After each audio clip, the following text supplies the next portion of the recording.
সুপ্রিয় দর্শক, সাজ্জাদ কাদির স্বাগত জানাচ্ছি আমাদের চ্যানেলে। এই মুহূর্তে আপনাদের সামনে কথা বলতে চাই মৃত্যুদণ্ড বাতিলের দাবিতে জাতিসংঘের বড় চাপ, অনিশ্চয়তায় শেখ হাসিনার ফাঁসির রায়। শুরুতে আমরা একটা কথা বলতে চাই যে বিশ্ব পরিমণ্ডল কিভাবে ঘুরে যাচ্ছে, বিশ্ব পরিমণ্ডল কিভাবে শেখ হাসিনার পক্ষে, বাংলাদেশের পক্ষে মাত্র 2 বছরের মধ্যে চলে এলো। আরেকটি ঘটনা নিয়ে আপনাদের সামনে উপস্থাপন করতে এসছি। শেখ হাসিনার বিচার প্রক্রিয়াটা পুরোপুরি প্রশ্নবিদ্ধ হতে চলছে স্বয়ং জাতিসংঘের ভূমিকার কারণে। শেখ হাসিনা এবং তার সরকারের গুরুত্বপূর্ণ মন্ত্রীদের বিরুদ্ধে আন্তর্জাতিক অপরাধ ট্রাইব্যুনালে যে ফাঁসির আদেশ ও বিচার প্রক্রিয়া চলছে তাকে চরম আইনি সংকটে পড়তে যাচ্ছে।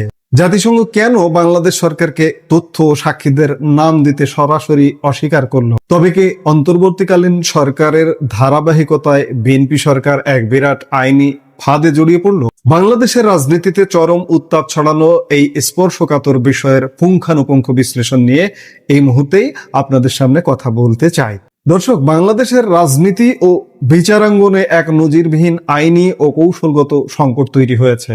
জাতিসংঘের মানবাধিকার কাউন্সিলের একটি নীতিগত সিদ্ধান্তের কারণে আন্তর্জাতিক অপরাধ ট্রাইব্যুনালে চলমান মানবতা বিরোধী অপরাধের মামলাগুলো এখন মারাত্মক আইনি প্রশ্নের মুখে দাঁড়িয়েছে। ঘটনার সূচনা কাল বৃহস্পতিবার একটি বিশেষ শুনানির মাধ্যমে আন্তর্জাতিক অপরাধ ট্রাইব্যুনালের প্রসিকিউটর গাজী মনোয়ার হোসেন তামিম এক চাঞ্চল্যকর তথ্যে জানান, বাংলাদেশে শাস্তি হিসেবে মৃত্যুদণ্ড বা ক্যাপিটাল পানিশমেন্টের বিধান বহাল থাকায় জাতিসংঘ তাদের তদন্ত রিপোর্টে উল্লেখিত কোনো সাক্ষীর পরিচয় বাংলাদেশকে দিতে রাজি হয়নি। দেখুন, এই যে বিচার প্রক্রিয়ার ভিত্তি দাঁড় করিয়েছিল তথাকথিত জামাতের আন্তর্জাতিক অপরাধ ট্রাইব্যুনাল চিফ প্রসিকিউটর তাজুলের নেতৃত্বে, যে জাতিসংঘের যে মানবাধিকার হাই কমিশনের যে রিপোর্টটা ছিল সেখানে 1400 মানুষের মৃত্যুর কথা বলা হয়েছিল, সেটি যে ভুয়া রিপোর্ট ছিল, সেটি যে ফরমাইশি রিপোর্ট ছিল, আজকে আরেকবার সেটি বেরিয়ে আসছে। জাতিসংঘ তো আসলে নামগুলো দিতে পারবে না, ধরে ধরে 1400 মানুষকে হত্যার নাম দিতে পারবে না। 834 জনের নাম পূরণ করতে পারে না। ইউনূস যে 834 জন দিয়েছিল, 834 জনের যে প্রজ্ঞাপন জারি করেছে, সেই 834 জনই পূরণ করে দিতে পারবে না। এবং যে কজন মানুষ মারা গেছে তারা ইউনূসের ষড়যন্ত্রে, ইউনূস এবং জামাত জঙ্গিরা মানুষগুলোকে মেরেছে। তাদের সঠিক পরিচয় হয়তো অল্প কিছু দিতে পারবে, 834 নয়, অল্প, তারাই যাদেরকে হত্যা করেছে তাদের। কাজেই পুরো বিষয়টা এখন যে প্রশ্নবিদ্ধ হচ্ছে এবং আন্তর্জাতিকভাবে প্রশ্নবিদ্ধ হচ্ছে, এবং জাতিসংঘ যে এখান থেকে ঘুরে গেল এবং এই ফাঁসি বা এই রায় বা যে কোনো সাজা যে প্রশ্নবিদ্ধ হতে চলেছে তাতে কোনো সন্দেহ নেই। এই ঘটনাটি প্রমাণ করে যে শেখ হাসিনা, আওয়ামী লীগ আসছে রে ভাই, আসছে। আমরা জানি 2024 সালের জুলাই অগাস্টে তথাকথিত ছাত্র জনতার আন্দোলন দমন, গণ অভ্যুত্থানে বল প্রয়োগ, সেটিও তথাকথিত, এবং মরণাস্ত্র ব্যবহারের মারাত্মক অভিযোগ রয়েছে তৎকালীন শেখ হাসিনা সরকারের বিরুদ্ধে। বাহ, কি কথা! শেখ হাসিনা সরকারের বিরুদ্ধে আপনি মেট্রো রেল পুড়িয়ে দিচ্ছেন, আপনি বিটিভি ভবন পুড়িয়ে দিচ্ছেন, আপনি বিভিন্ন সরকারি স্থাপনা পুড়িয়ে দিচ্ছেন, আপনি জঙ্গি, আপনাকে প্রোটেস্ট করছে, আপনাকে ঠেকিয়ে দিচ্ছে সরকার, সরকারি বাহিনী, সেই সরকারকে আপনি অভিযুক্ত করছেন। এই কথাগুলো আমরা হাজার হাজার বার বলবো। ইতিমধ্যে আমরা গত 2 বছরে শত শত বার, হাজার বার বলেছি। হাজার হাজার বার যতক্ষণ শরীরে প্রাণ আছে ততক্ষণ আমরা বলেই যাব যে রাষ্ট্র জঙ্গিদেরকে সহিংসতা থেকে বিরত রাখতে চেয়েছে, ঠেকিয়ে দিতে চেয়েছে, সেই রাষ্ট্রকে এখন কাঠগড়ায় দাঁড় করানো হয়েছে।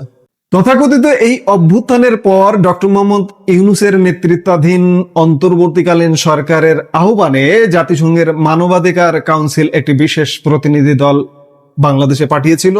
তারা ঢাকা, চট্টগ্রাম, সিলেট, বরিশাল সহ দেশের একাধিক জেলায় সরেজমিনে গিয়ে এই হিংসাত্মক ঘটনার তদন্ত পরিচালনা করে।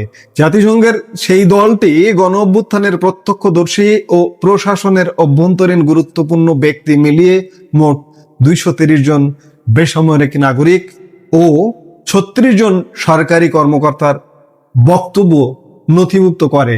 মোট 266 জনের এই জবানবন্দি ও নিরপেক্ষ সাক্ষ্যের উপর ভিত্তি করে মানবাধিকার কাউন্সিল তাদের চূড়ান্ত রিপোর্ট তৈরি করেছিল, যেখানে সুস্পষ্টভাবে উল্লেখ করা হয় যে আন্দোলন দমনে সেই সময়ের আওয়ামী লীগ সরকার চরম দমন পীড়ন ও মরণাস্ত্র ব্যবহার করেছে।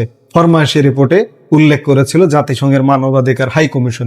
জাতিসংঘ এই প্রশ্নের মুখে পড়বে, বিপদের মুখে পড়বে, যার কারণে আজকে আর প্রকাশ্যে আনতে চাইছে না।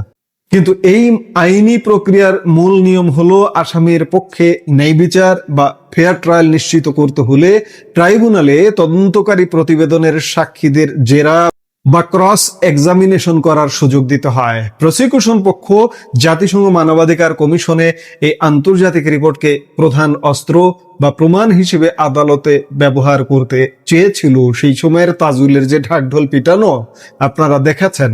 তবে বিপত্তি বাধে তখনই যখন ট্রাইব্যুনাল থেকে তাদের কাছে সাক্ষীদের নাম ও পরিচয় চাওয়া হয়।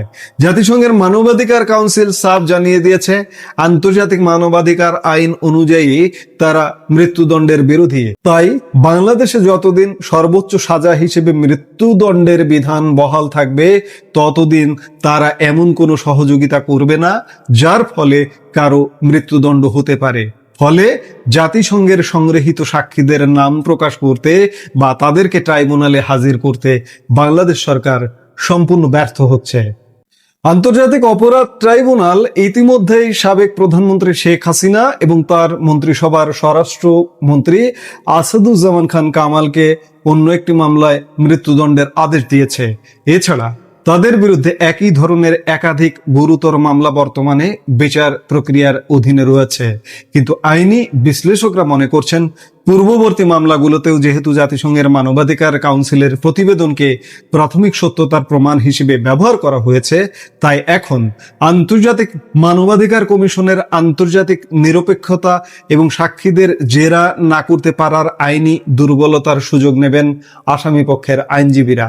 জাতিসংঘের মতো বিশ্বস্ত সংস্থার রিপোর্টের উপর ভিত্তি করে বিচার কাজ এগোলেও যদি জাতিসংঘের নীতিগত কারণে সাক্ষীদের নাম গোপন থাকে, তবে পুরো বিচার প্রক্রিয়ার আন্তর্জাতিক আইনি গ্রহণযোগ্যতা নিয়ে বিশ্ব দরবারে গুরুতর প্রশ্ন উঠে যাচ্ছে।